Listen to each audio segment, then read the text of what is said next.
Утрово нашата екипа се наоѓа во средното училиште на град Скопје, Кочо Рацин во општина Ѓорче Петров по повод отворениот ден што го има денеска училиштето под мотото Учење, знаење и радост. Училиштето ги отвара вратите за идните средношколци, нивните родители и сите заинтересирани со цел одблизу да се запознаат со образовните профили, условите за настава и можностите што ги нуди стручното образование.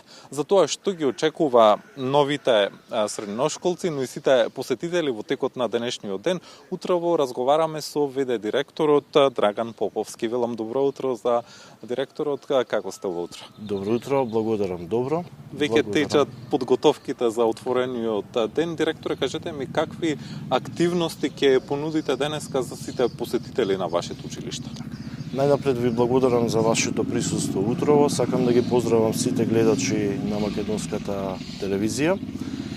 Да, денес за нас е доста значаен настан. Практично денес е отворениот ден на училиштето. Ден во кој што идните средношколци практично ќе може да се запознаат со целокупниот капацитет и потенцијал на училиштето. Ќе можат одблиску да поразговараат со нашите ученици од прва, втора, трета и четврта година, односно матурантите, да споделат искуства, но и со наставниот кадар и останатите вработени во училиштето, така што по одблиску ќе добијат слика за целокупната организација на училиштето, нормално низ музика, дружење, пригодни подароци кои што ги имаме подготвено за идните средношколци, ќе можат да добијат целокупната слика за работењето на училиштето.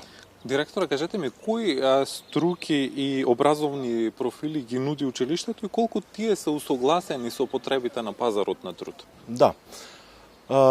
Новите текови, глобални текови, но и тука, регионално, поконкретно во нашата држава, некако во последните години сами по себе наметнаа потребата средното училиште да биде во преден план во однос на гимназиското образование.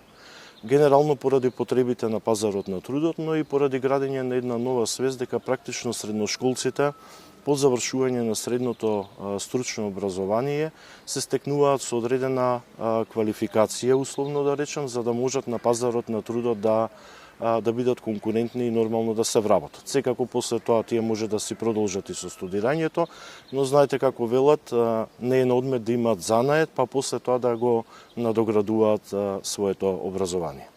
Во нашето училиште конкретно се образува кадар од економско-правната струка, односно од секторот економија, право и трговија.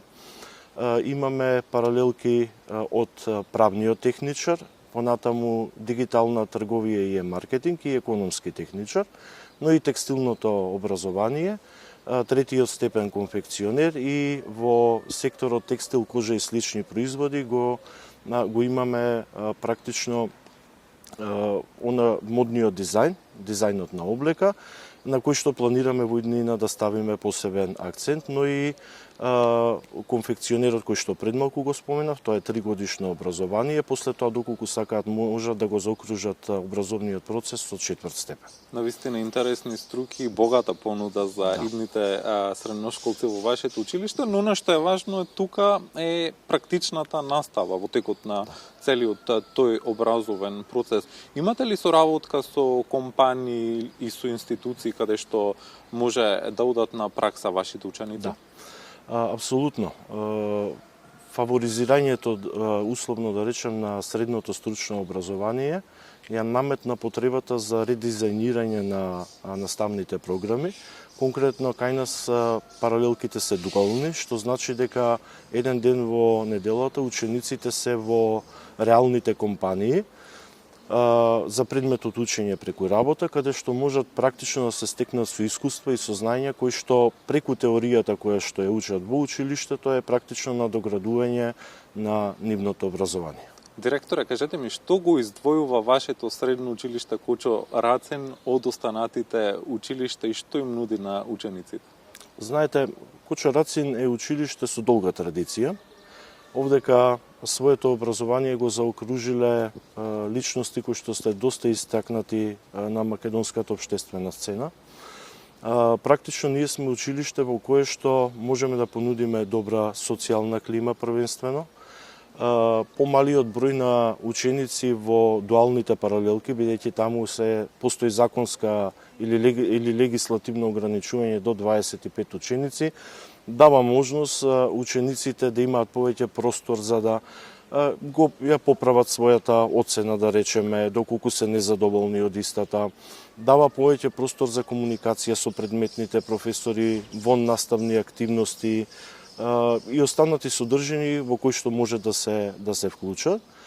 Оно што не одликува исто така е дека имаме пријатен амбиент во училиштето. И утрово вие можете да видите, самите споделивте дека е тука доста мирно, спокојно, тивко, така што ги имаат сите неопходни услови и инфраструктурни и во поглед на користење на современи алатки, модерни средства во наставата за да можат да се стекнат со квалитетно образование. И за крај на нашиот разговор, која е вашата визија за развој на училиштето во наредниот период и какви новини може да очекуваат ученици? Веќе размислуваме низ разговор и неформален со колегите, но и формални контакти кои што ги имаме со одредени институции. Во рамки на секторите кои што ги има во нашето училиште да отвориме дополнителни подрачја. Со тоа ќе се зголемат и можностите за идните 9 одделенци да можат да имаат поголем избор за нивното образование, стручно образование.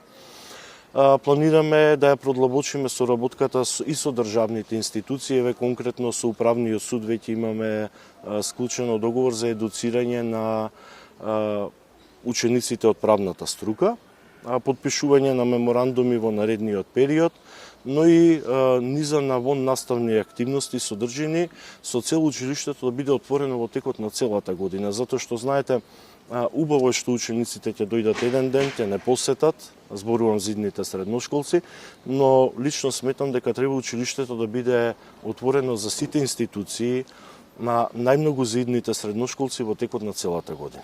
Ви благодарам за разговорот и посакувам да имате успешен отворен ден. Благодарам, секое добро. Утрово во Македонија наутро по повод отворениот ден на Средното училиште на град Скопје Кочо Рацин под мотото Учење, знаење и радост разговаравме со ВД директорот Драган Поповски, а инаку отворениот ден започнува со почеток од 11 часот. Колеги?